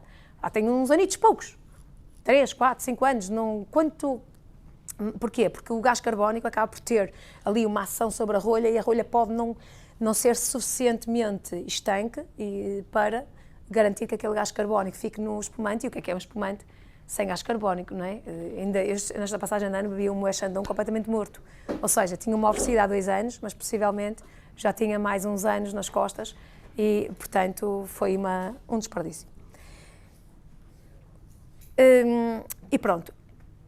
Para onde é que nos remete o perfil aromático deste tipo de espumantes? Remete-nos para aromas como o brioche, como o fruto seco, como a panificação, devido ao estágio sobre as borras. Neste tipo de espumantes, a complexidade é aquilo que nós queremos e para isso é muito importante o vinho base. Que deve ter alguns requisitos. Deve ter acidez, por isso, normalmente, quando nós dizemos, olha, a minha vindima começou a 20 de agosto, mas para as bases eu comecei a 1 de agosto. Portanto, nós vamos buscar uvas mais cedo à vinha, para as bases, é a palavra comumente usada, para garantir o quê? Mais neutralidade aromática, deve ter, o vinho deve ser aromaticamente neutro, deve ser muito leve de corpo e deve ter o teor alcoólico, obviamente, mais baixo, porque sabemos que na segunda fermentação em garrafa nós vamos aumentar o teor alcoólico entre 1 e 1,2, mais ou menos. Ou seja, eu faço a operação da tiragem, que é aplicar o açúcar e as levaduras a um vinho com 11 e ele, após a fermentação, acaba com 12,2, 12,5, por aí. Pronto. Neste caso, este espumante tem sobre as borras 24 meses, é obrigatório por lei, senão não lhe posso pôr a designação de super reserva e optamos por fazer o dégorgement. É um bocadinho assim, qual é a nossa previsão de vendas nos próximos 6 meses? Olha, é 6.000 garrafas, então fazemos o dégorgement, mais ou menos aquele número, e após esses 6 meses o estoque está abaixo, preferimos ir fazendo o dégorgement e não 100% alvarinho. Portanto, nós vamos buscar as uvas mais cedo, as uvas para base. Normalmente este ano fomos buscar a 20 de agosto ou 21 de agosto e a vindima à séria para os vinhos começou uma semana e meia depois.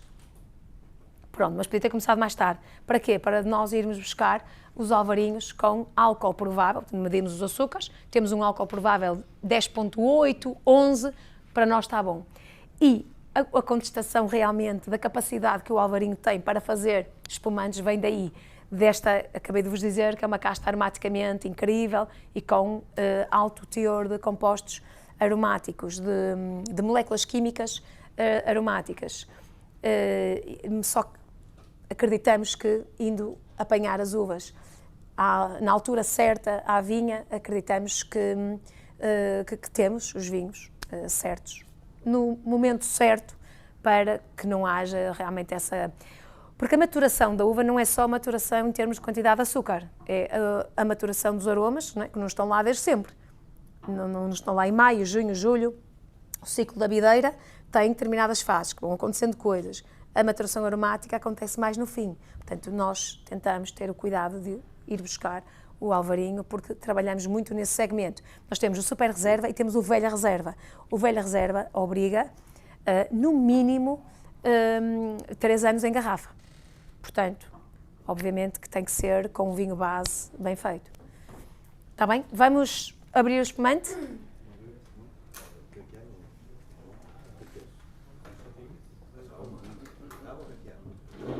Eu acho que ela é capaz de abrir.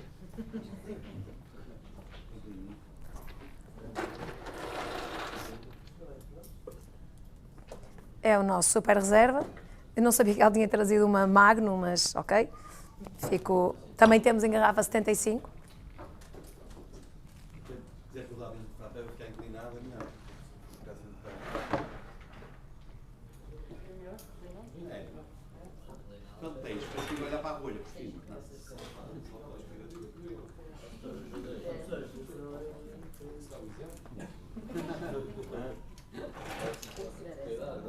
Sabia que me dá cá o exemplo. Não agitem. Já passado.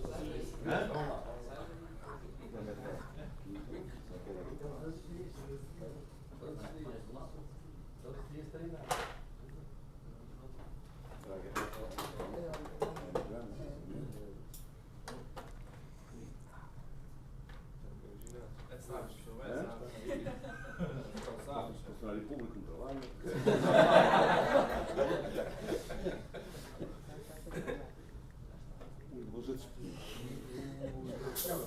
Agora estou a fazer barulho. Agora estou a fazer barulho. Está cansada. Sim, por favor. Pode pôr aqui primeiro?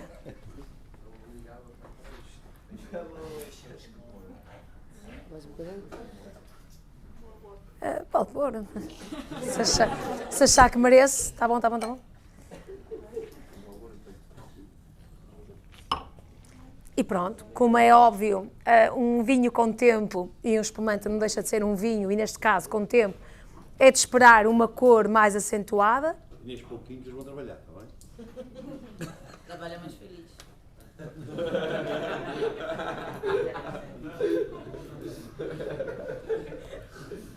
vou ter que almoçar.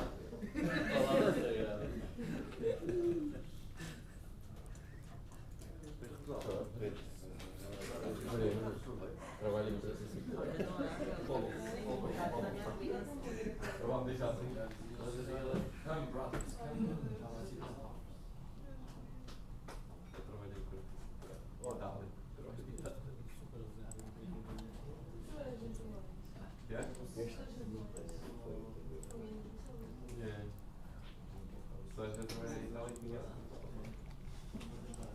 Inês, 3 centilitros está com espuma.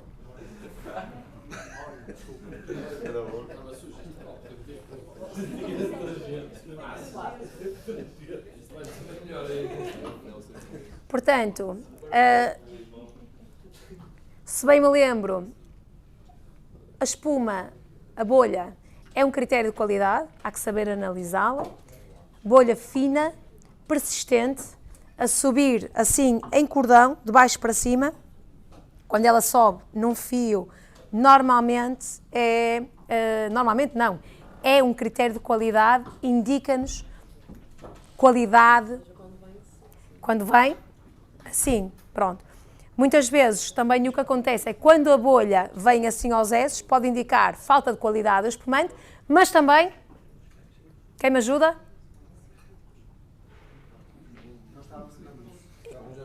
Eu sei. E agora ninguém me ajuda. Pronto. Pode indicar resíduos de detergente no copo. Copo sujo. Neste caso, no nariz, o que é que vos sugere? Nem toda a gente tem ainda. O que é que vos sugere? Sugere-vos a leveza e a fruta fresca, jovem, ou remete-vos aqui, que é quando toda a gente para aí, tem que pensar melhor no que vou dizer, que não é tão objetivo quanto isso. Exatamente. O marmelo, o fruto seco, ou seja, nós aqui gostamos mesmo e queremos mesmo a evolução. Exatamente, a fruta desidratada, ou seja, já estamos a caminho dos aromas terciários. Na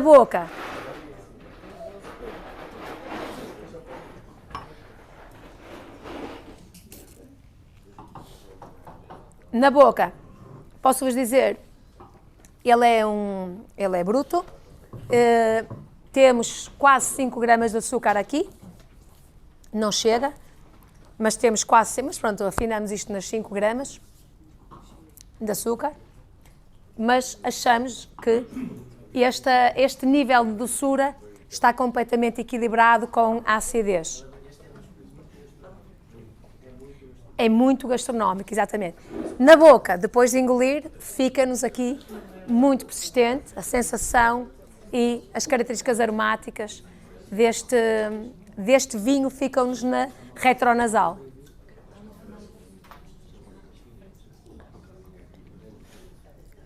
Este equilíbrio da acidez com o nível de doçura é fundamental. Este, para mim, é um espumante, obviamente, de refeição, não é?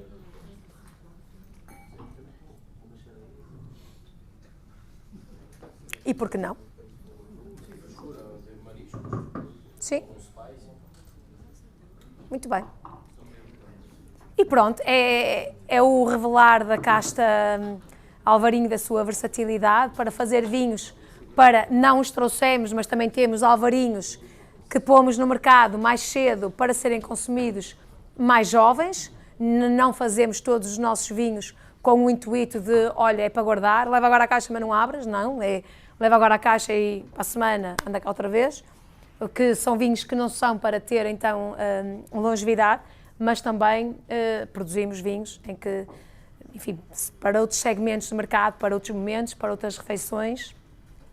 Para além destes, falei que temos outros e temos também um colheita tardia com a casta Alvarinho, claro, com o nível de acidez que tem, seria um desperdício não aproveitar é algo incrível, com notas de casca de laranja cristalizada, quase também um caramelo, também vai estagia numa barrica, ou seja, a casta Alvarinho é super versátil. Não sei se têm alguma dúvida, se não resta-me agradecer-vos. Não sei se foi muito doloroso. Pronto, muito obrigada.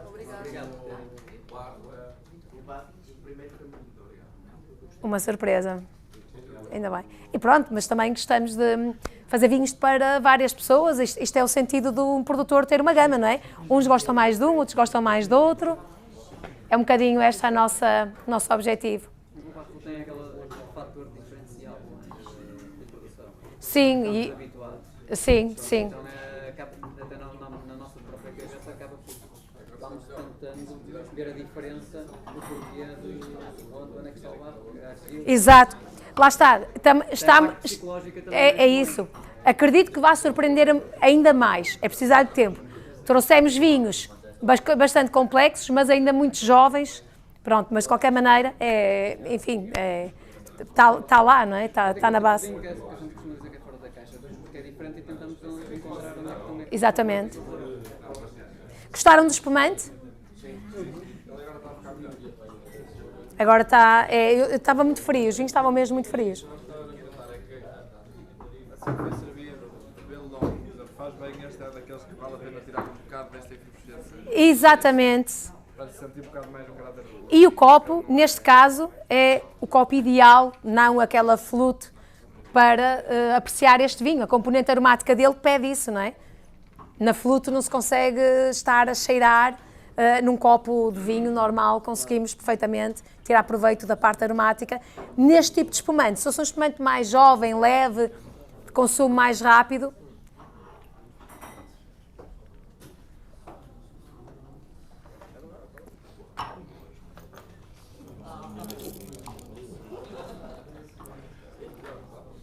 e pronto. Por mim, estão dispensados. Obrigada a todos e uma próxima. Amanhã em Viena.